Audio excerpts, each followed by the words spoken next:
大家好，歡迎翻到嚟香港收藏 HK Collection。小弟整呢個 channel 嘅目的係想分享一啲喺香港買賣古玩，特別係古錢幣嘅一啲心得同埋冷知識。今日就冇片睇㗎啦，主要係啲介紹性嘅內容，同埋呢條片都唔會長過10分鐘嘅，因為小弟係一個對科技冇乜認識嘅人啦，咁淨係識用部電話嚟拍片，我就唔係好識點樣將一條用電話拍嘅長過10分鐘嘅片啊擺上 YouTube， 因為以前試過擺條20分鐘嘅片咧上 YouTube， 佢又話條片長得滯，咁唔俾我 upload， 所以小弟而家盡量咧係10分鐘之內谷晒啲嘢。咁今日主要講咩咧？介紹下小弟背景，同埋就係講下喺香港邊度收古錢幣會比較容易收到啲平一啲真嘅嘢啦，就唔會話咁容易收到假貨啊，咁易俾人呃咯。小弟喺香港嘅古玩界都沉淪咗10幾年，我係由2009年、10年嗰段時間啦開始就玩古錢嘅，咁一路玩到而家，經歷過個市場一啲起跌。由09年嗰陣時啲係升得好犀利，嗰陣時內地啲人有錢啊！有錢就好多人諗去投資啊，係咪？啲錢多一滯，揈唔晒啊嘛。咁投資落啲收藏品啊、地產嗰度啊。嗰陣時嗰啲嘢，你莫講話古玩啦，嗰啲咩古錢幣、玉器、瓷器嗰啲嘢啊，連茶葉都俾人炒到好犀利啊！啲普洱茶可以俾人炒到幾千蚊一餅嘅一個茶餅，又話貴過金啊，又話飲普洱醫 cancer 啊咁。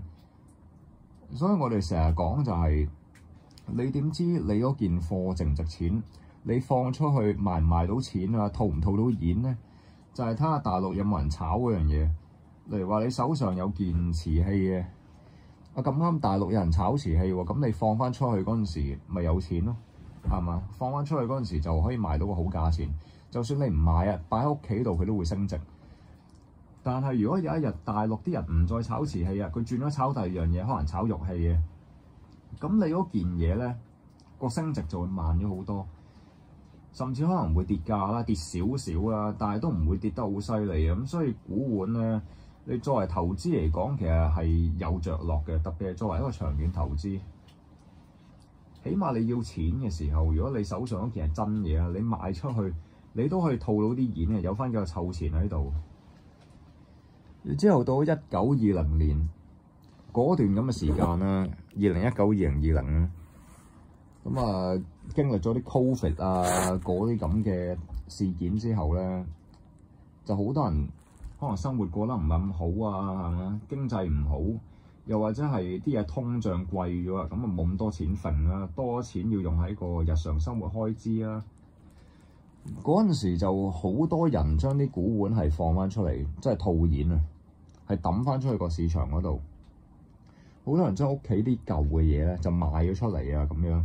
因為小弟以前喺加拿大都生活過一段時間啦，咁喺加拿大嗰個跳蚤市場嗰度都見過好多鬼佬係將自己屋企啲舊嘢，咩狗屎垃圾啊、乜鬼嘢啊，佢都唔理啊，咁賣出嚟，咁希望有翻啲錢。鬼佬唔識睇中國嘢，佢唔識睇中文字嘅，所以有時你喺加拿大個跳蚤市場可以執到啲好嘢嘅，真係執到啲真嘅中國古玩，因為啲鬼佬可能佢幾代之前甩翻嚟嘅，佢都唔知係乜。到而家佢啲後代要錢使啊，窮啦，咁將嗰件嘢賣出嚟，佢都唔知嗰件嘢係咩價錢，可能攞咗去賤賣收翻幾嚿水咁就算㗎啦。咁所以見到呢啲嘢咧，就梗係收啦，係咪？真係執漏啊，鄭嬲啊！咩叫鄭嬲咧？就係大陸啲人成日話，你用好低嘅價錢收件好嘢翻嚟啊，咁叫鄭嬲。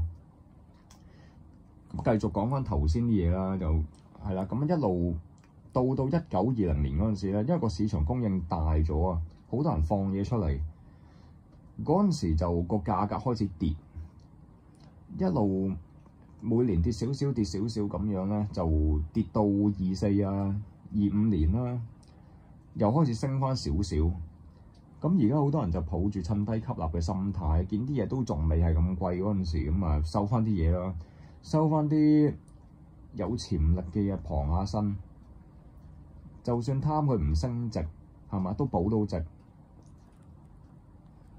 咁其實小弟平時都好無聊啦，都係即係諗住盡量平啲收啲嘢翻嚟，咁然之後轉手賣翻出去賺個差價啫。其實我哋全部都係咁樣玩嘅，再唔係就係你唔賣嘅，擺喺屋企度觀賞下都好。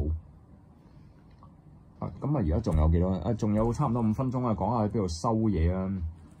香港有2個集中地嘅，一個就油麻地嘅好旺角商場啦，另一個就係上環嘅古董街。小弟就去開好旺角商場嘅，因為貪嗰度方便啦、就腳啦，同埋佢地方大啊。佢嗰度好多商家嘅，而呢啲商家本身都係啲有料嘅人啦。可能後生嗰陣時佢係收藏家，佢收嗰啲嘢翻嚟，到而家年紀大咗退咗休啊，咁啊等錢使啊，咁啊將啲嘢放翻出嚟賣俾人哋啊。